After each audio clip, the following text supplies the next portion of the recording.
Hello, guys. Nice to Hi meet you both, there. and congratulations. Hi, thank you.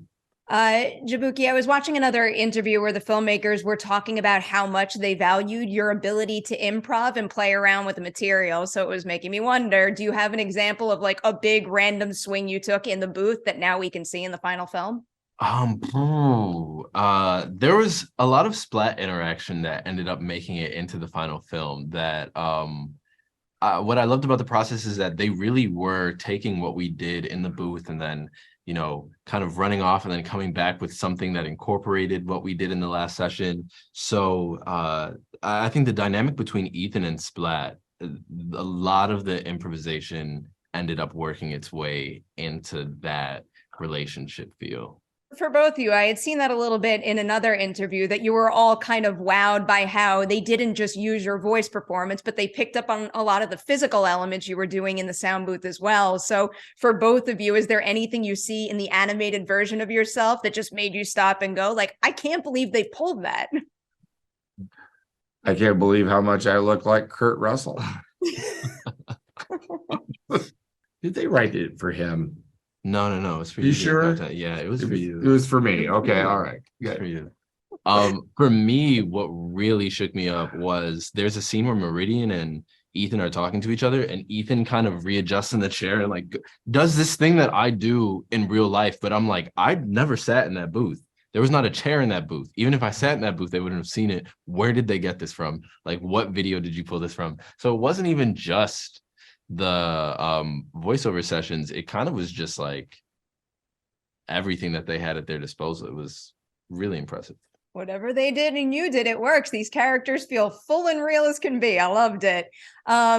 Dennis, as someone who rewatches The Day After Tomorrow quite often, I absolutely have to ask this. Did you ever talk to Jake about the fact that the last time you two worked together, you played father and son in a film that addressed how we treated our environment? Yeah, wait, and just like this movie, we were never in the same room together either. The only difference is that this time he's coming to look for me rather than the other way around. Make a third one. I don't care like what Yeah, I type don't know of what that's movie. I going just to want to be. keep seeing more of this because it works for No. me.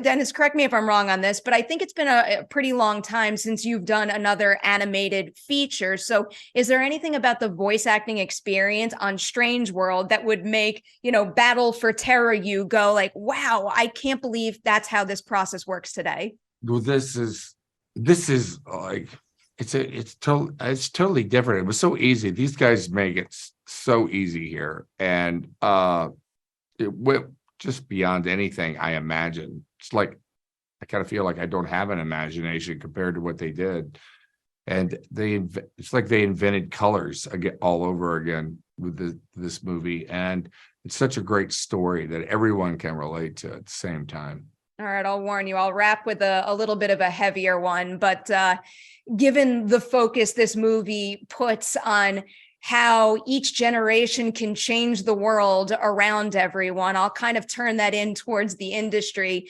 Jaboukie, is there a more experienced actor you've worked with recently that kind of set you up for success and paved the way forward for you in a positive manner? And then same for you, Dennis, but maybe with a newer actor you met that, you think that they're able to change the industry going forward for the better? Issa Rae. Definitely working with Issa, she really values empowering people. I think that is a really special and beautiful trait that she specifically possesses, and that is like, it's invaluable. Having those people who are willing to just freely give advice and freely, I don't know, like put you on to things that you have no way of learning other than doing. I think that's so crucial. Excellent choice. Yeah, and I think Tim Oliphant should play the dad, Nick Parker, in the remake of The Parent Trap. I will watch that in a heartbeat. Yeah, see, there you go. Is that something that's happening? Did that just come to you? I've just worked with him, and I think he'd be perfect.